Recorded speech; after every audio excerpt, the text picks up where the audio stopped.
شیخ وہاں کھڑا تھا. پوچھا کہ کون ہو؟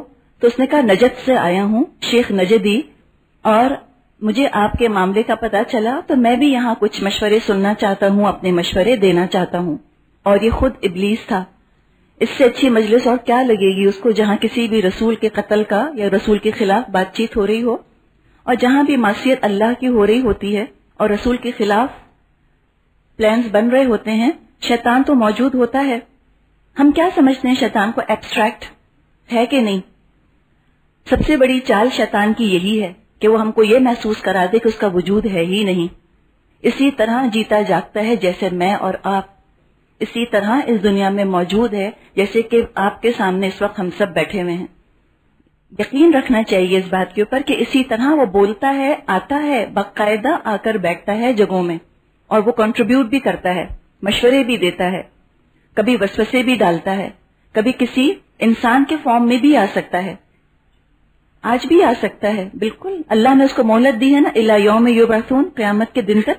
تو بہت زیادہ واچفل رہنے کی ضرورت ہے انسان کو، اس لیے کہ اگر آپ کو خطرے کا احساس نہیں ہے تو آپ بچاؤ نہیں کریں گے. خطرے کا احساس ہوگا تو انسان اپنے آپ کو بچانے کی پھر فکر کرتا ہے. اور جب ہم نے سوچا کہ خطرہ کوئی نہیں تو ہم ڈیفینس لیس ہو کر بیٹھ گئے.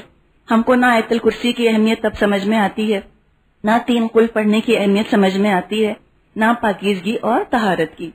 تو وہ آیا اور شیخ نجدی کے نام سے شامل ہو گیا. کسی نے اس میں سے مشورہ دیا کہ محمد کو جلا وطن کر دیا جائے، ایگزائل کر دیا جائے. کسی نے مشورہ دیا کہ نہیں، ان کو قید کر دیا جائے. یہ سارے مشورے اس نے ریجیکٹ کر دیے شیخ نجدی نے. اس نے کہا نہیں. پھر ابو جہل بولا کہ میرا یہ خیال ہے کہ ہم ہر قبیلے میں سے ایک جوان لیں، اس کے ہاتھ میں ایک تیز تلوار دیں، اور پھر اکٹھا وہ سب کے سب محمد پر حملہ کر کے ان کا کام تمام کر دیں. نعوذ باللہ. اس طرح محمد کا خون سارے قبیلوں میں، سارے ٹرائبز پر بٹ جائے گا. اب بنو عبد مناف کس کس سے انتقام لیں گے؟ تو وہ آخر کار بہرحال خون بہائے اور دیت یعنی کہ بلڈ منی لینے پر آمادہ ہو جائیں گے. شیخ نجدی کو یہ بات بہت پسند آئی. اس نے کہا یہ سب سے اچھی بات ہے. یہاں یہ مشورے ہو رہے ہیں ان کے، اور اس کا ذکر آتا ہے سورہ انفال میں. ہم نے پڑھا تھا، یاد ہے آپ لوگوں کو؟ آیت نمبر 30 میں اس کا ذکر آتا ہے. جبریل علیہ السلام وہی لے کر نبی اکرم صلی اللہ علیہ وسلم کے پاس تشریف لائے اور قریش کی سازش کے بارے میں بتایا اور فرمایا کہ اللہ تعالیٰ نے آپ کو یہاں سے روانگی کی اجازت دے دی ہے. کتنا مومنٹس ڈیسیشن ہوگا آپ یہ سوچئے. ہجرت سے تو ہمارا کیلنڈر شروع ہوتا ہے، اسلامی کیلنڈر. اور یہ بھی کہا کہ یہ رات اپنے بستر پر مت گزاریے، یعنی کہ آپ رات کو روانہ ہو جائیے مدینے کی طرف. حضرت عائشہ رضی اللہ تعالی عنہا کا بیان ہے کہ ٹھیک دوپہر کے وقت ہم لوگ ابو بکر کے گھر میں تھے. حضور سر ڈھانکے تشریف لائے. ایک تو آپ یہ سمجھیے کہ عرب معاشرے میں دوپہر کو کسی کے گھر جانا بہت آڈ ہوا کرتا تھا. دوپہر کا ٹائم ان کے ہاں ملنے جلنے کا نہیں تھا، موسم کی سختی کی وجہ سے. دوپہر کی دھوپ بہت کڑی ہوا کرتی تھی. لوگ شام کو یا رات کو نکلا کرتے تھے. ہر جگہ کا اپنا کلچر، اپنے ٹائمنگز ہوتے ہیں. تو وہاں کا یہی تھا، یعنی کہ بہت غیر معمولی ایونٹ تھا کہ آپ دوپہر کے وقت تشریف لائیں. سر ڈھانکے ہوئے اس لیے کہ دھوپ کی شدت جو بھی کچھ ہو.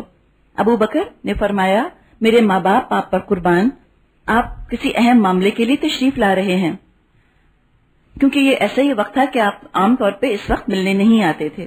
خیر آپ تشریف لائے اور آپ نے بتایا کہ روانگی کی اجازت مل گئی ہے.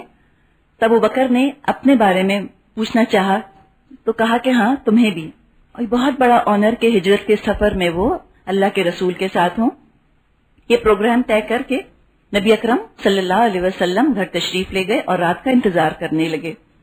رات کو مختلف قبائل کے 11 سردار آپ کے دروازے پر گھات لگا کر بیٹھ گئے اور آدھی رات کا وقت انہوں نے مقرر کیا کہ جب وہ اکٹھے آپ پر ٹوٹ پڑیں گے. ادھر نبی اکرم صلی اللہ علیہ وسلم نے حضرت علی رضی اللہ تعالیٰ عنہ سے فرمایا کہ تم میرے بستر پر لیٹ جاؤ اور میری سبز چادر اوڑھ لو، یہ تمہارا بال بھی نہیں بیگا کر سکیں گے.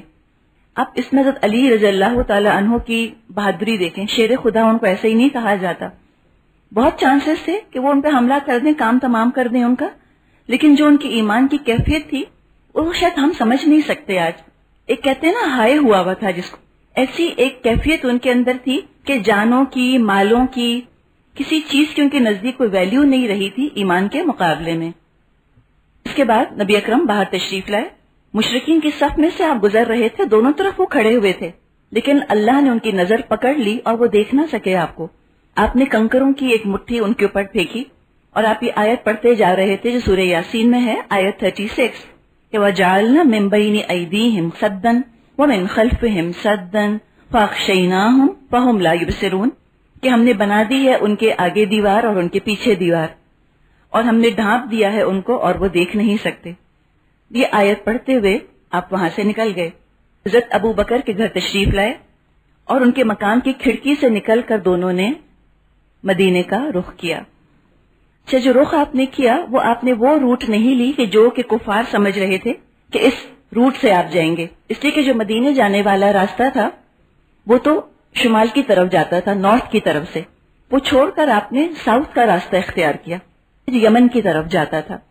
اور پھر یہاں سے ہوتے ہوئے پھر آپ آگے 5 میل کے فاصلے پر ایک پہاڑ ہے سور کے نام سے، اور اس پہاڑ میں ایک غار سور کے نام سے ہم جس کو جانتے ہیں، وہاں جا کر آپ نے پناہ لی.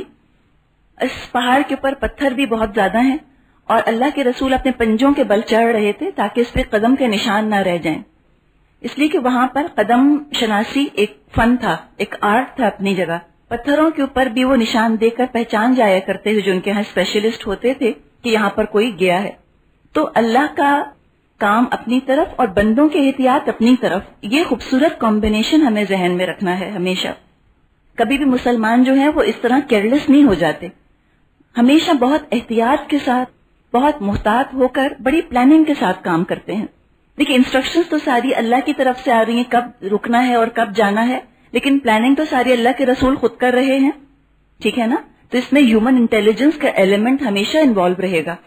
کبھی ہم مسلمان یہ نہ سمجھیں کہ بس ٹھیک ہے ہم اللہ کی راہ میں نکلیں تو ہمیں کچھ کرنے کی ضرورت نہیں، اللہ کروا دے گا. اپنا ایفرٹ، اپنی محنت اور اپنی انٹیلیجنس کا استعمال، یہ تو سب چیزیں لازمی ہیں. تو جب آپ اپنے پنجوں کے بل چڑھ رہے تھے تو آپ کے پنجے زخمی ہو گئے. حضرت ابو بکر آئے، آپ کو انہوں نے اٹھایا اور آپ ان کو اٹھا کر اور پہاڑ پر لے گئے. دبلے پتلے تھے حالانکہ، لیکن کیا ان کے اندر اسٹرینتھ ہوگی کہ ایک آدمی کو اٹھا کر پہاڑ پر چلنا. ایک بچے کو اٹھا کر بھی اگر ہم پہاڑ پر چلیں اور چڑھنے کی کوشش کریں تو ہمارا سانس پھول جائے. اور کہاں غار سور کی چڑھائی جو کہ بہت مشکل چڑھائی ہے. جب غار کے پاس پہنچے ابو بکر رضی اللہ تعالیٰ عنہ نے عرض کیا کہ اللہ کے واسطے ابھی آپ اس میں داخل مت ہوئیے، پہلے میں جاتا ہوں اور میں اس کو دیکھ کر آتا ہوں کہ اگر کوئی چیز ہوئی تو آپ کے بجائے میں اس کو فیس کر لوں، میرا سابقہ اس سے پیش آئے. پھر وہ اندر گئے، صاف کیا، صفائی وغیرہ کی. چند سوراخ تھے غار کے اندر، وہ سارے بند کرے، اور بند کرنے کے لیے کچھ نہیں تھا تو اپنا تیبند پھاڑ کر سارے چھید انہوں نے بند کر لیے، لیکن 2 سوراخ کھلے رہ گئے تھے پھر بھی. اور اس پر حضرت ابو بکر نے اپنے دونوں پاؤں رکھ لیے کہ اس میں سے بھی کوئی چیز اندر نہ آنے پائے.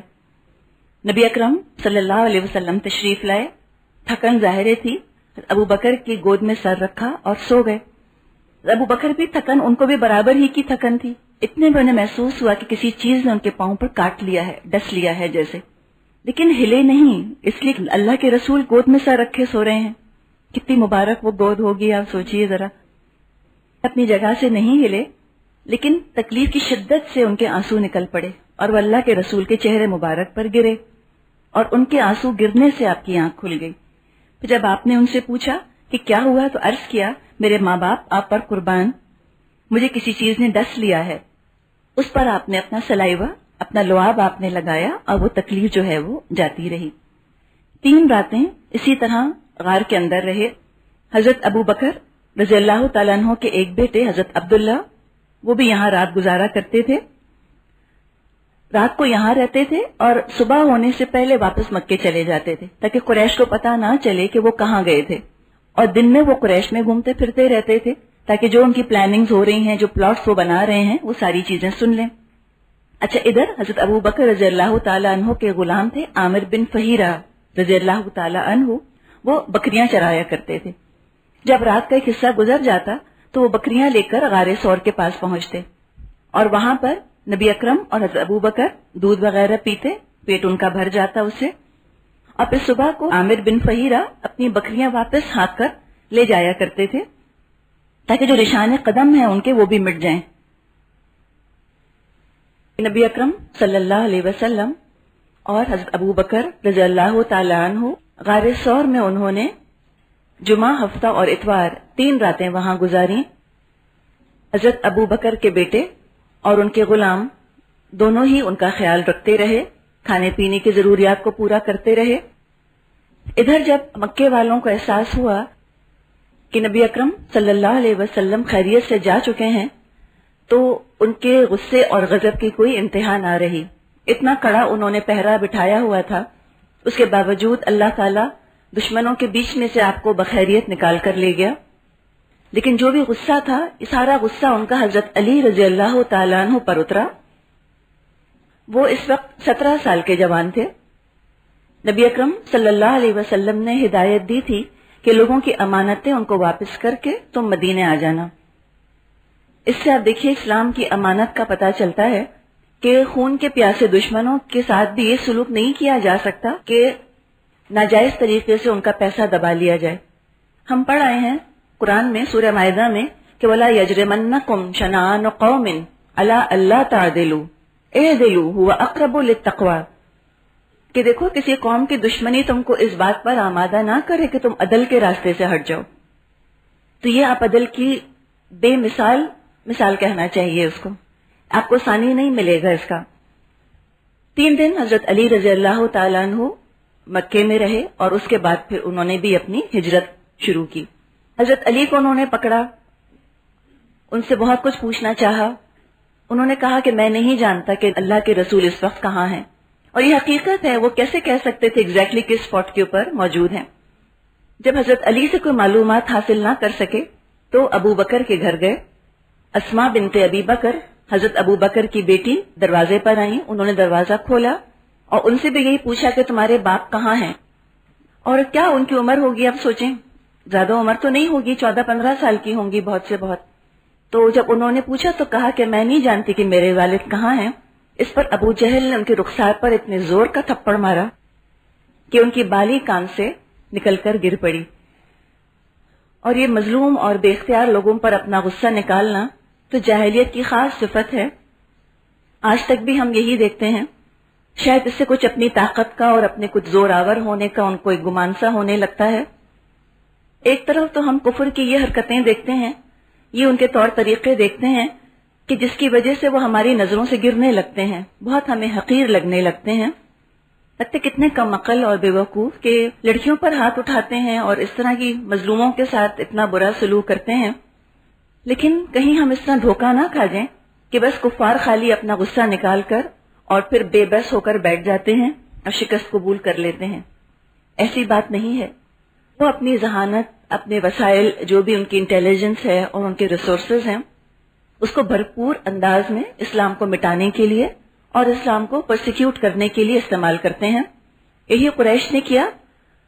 مکے سے نکلنے والے تمام راستوں پر انہوں نے پہرے بٹھا دیے، یعنی کہ مین پاور بھی یوز کیا، اور ساتھ ہی ساتھ انہوں نے یہ لالچ بھی دیا کہ جو بھی ابو بکر کو یا محمد کو زندہ یا مردہ لے کر آئے گا تو اس کے لیے 100 اونٹوں کا انعام